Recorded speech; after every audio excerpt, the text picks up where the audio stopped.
لیکن اس سے پہلے میں ایک کیس آپ سے شیئر کرنا چاہتا ہوں، اور اس کے ڈاکومنٹس ہمیں کافی عرصے سے موصول ہوئے تھے، لیکن جنہوں نے ہمارے سے اکاؤنٹ شیئر کیے، باتیں شیئر کی ہیں، ان کی یہ شرط تھی کہ آپ ایک دن آخری دن یا ایک دن پہلے یہ بات شیئر کیجئے گا عوام سے، ورنہ ہمیں اس کے کانسیکوینسز بہت زیادہ ہیں۔ اور میں یہ بھی واضح کر دوں کہ اکاؤنٹس کے تحت میں نے ارسلان افتخار صاحب سے ہی بات کی، ان کا شکریہ، انہوں نے بڑی کینڈیڈلی تمام باتوں کے جواب دیے، لیکن اس سے بھی بہت سے سوال جو ہیں وہ اٹھتے ہیں۔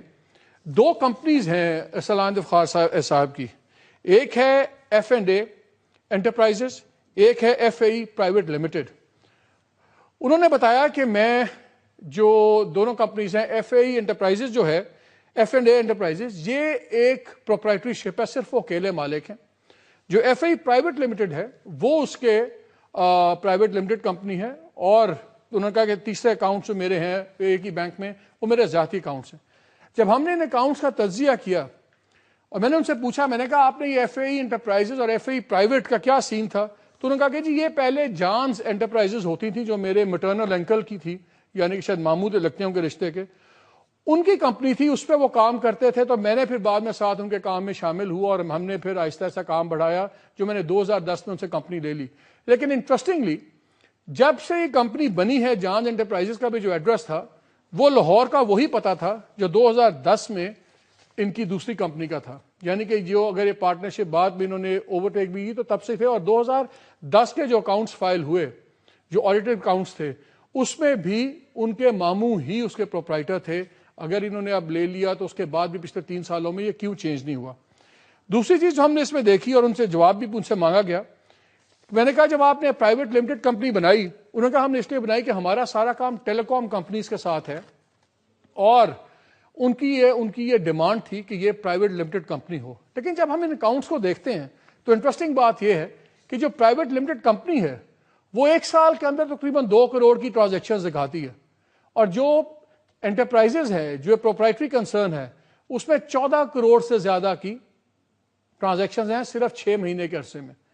اس کے بعد کیش وڈرالز، جو کیش نکالا گیا، جو کمپنی سے آپ نہیں نکال سکتے،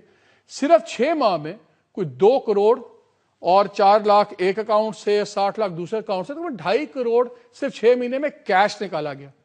جب اس پہ ان سے پوچھا گیا تو انہوں نے کہا کہ ہم نے کیش نہیں، میری جتنی ٹرانزیکشن ہے صرف 3 اکاؤنٹس میں ہی ہوتی رہی ہیں، میرے اکاؤنٹس میں یا انٹرپرائزز سے پرائیویٹ لمیٹڈ کے اکاؤنٹ میں، تو ہم صرف تینوں آپس میں اکاؤنٹس ٹرانسفر ہوئے ہیں، لیکن کاغذات اس کی بہت نفی کرتے ہیں۔ اور یہ میں نے ڈفرنٹ بینکر سے ہی بات کی تو ان کا یہ ٹرانزیکشنز ہیں، اور اس سے بھی ثابت ہوتا ہے کہ اس میں کیش ود ہولڈنگ جو آپ کا لگتا ہے 0.2% کا، وہ بھی ہے۔ کروڑوں روپے کمپنیز میں سے کیش کی فارم میں نکالے گئے، جس کے بارے میں ان کا یہ کہنا تھا کہ یہ وہ اماؤنٹس ہیں جو ہم نے صرف ایک اکاؤنٹ سے دوسرے اکاؤنٹ میں انہوں نے کیا۔ پھر انہوں نے یہ بات بھی کی،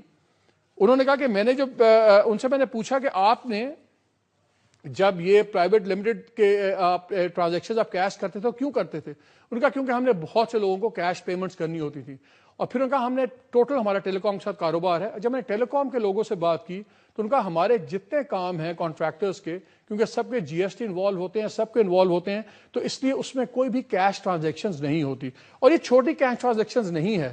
50 لاکھ تک کی ٹرانزیکشنز ہیں جو کیش میں نکلی ہیں، 50 لاکھ، 35 لاکھ، 10 لاکھ، 8 لاکھ، اور صرف 6 ماہ کے اندر جیسے میں نے آپ کو بتایا 2 کروڑ پلس کی ٹرانزیکشن ہے۔ سوال 2-3 اٹھتے ہیں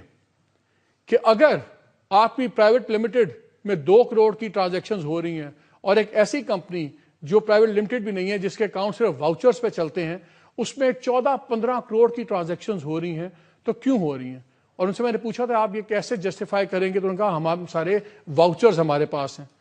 تو واؤچرز آپ کو یاد ہے کہ جب وہ کیس اٹھا تھا ان کا اور ملک ریاض کا بھی، تو اس پہ بھی انہوں نے کہا تھا کہ ہمارے پاس واؤچرز ہیں، لیکن وہ بعد میں پتہ لگا کہ وہ ٹرانزیکشنز جو تھیں وہ کریڈٹ کارڈ کی پیمنٹس تھیں، باہر کے ٹرپس تھے، یہ تھا وہ تھا۔ تو یہ ایک بہت بڑا سوال ہے کہ جہاں 2005 میں، اور پھر انہوں نے یہ بھی بتایا، میں نے کہا آپ کی اپروکسیمیٹ ٹرن اوور کیا ہے؟ انہوں نے کہا ہمارا اپروکسیمیٹ ٹرن اوور کم از کم 1 کروڑ پلس پر ماہ کا ہے، یعنی کہ 12 کروڑ ہے۔ یہ نہیں پتا کہ انٹرپرائز کا ہے کہ پرائیویٹ لمیٹڈ کا ہے، کہ 2005 میں جب ایک کنٹروورسی اٹھی تھی کہ ان کو نوکری لگوا رہے تھے اور ان کو لگوائی گئی اور ان کو میڈیکل آفیسر اپوائنٹ کیا گیا، اور وہاں سے 5 سال جب چیف جسٹس صاحب بھی اپنے عہدے پہ آئے تو ان کی رائز اور ارسلان کی رائز اتنی کوئنسائڈ کیسے کر گئے کہ جہاں پہ وہ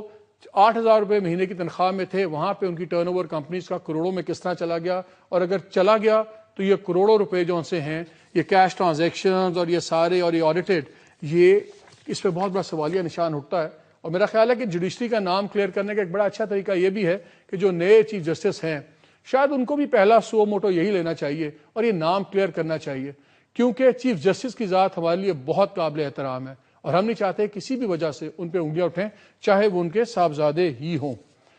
اب ہم اپنے آج کے ٹاپک